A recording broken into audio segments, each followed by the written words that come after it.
Gesù ha una parola per la tua vita. Dici soltanto una parola. Quando Gesù dice una parola, la tempesta si calma. Quando Gesù dice una parola, l'infermità se ne va. Quando Gesù dice una parola, la malattia sparisce. Quando Gesù dice una parola, anche soltanto una parola, arriva la soluzione. Quando Gesù dice una parola, l'approvvigionamento è assicurato. Quando Gesù dice una parola, il coraggio torna. Credo e proclamo che Gesù stia dicendo una parola per la tua vita oggi.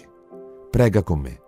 Gesù, grazie per la parola che oggi stai pronunciando per la mia vita, le mie circostanze, il mio problema. Al tuo comando sono guarito, risollevato, ristorato e ho tutto ciò che mi occorre. Grazie Gesù. Amen. Gesù ha una parola di potenza per la tua vita oggi.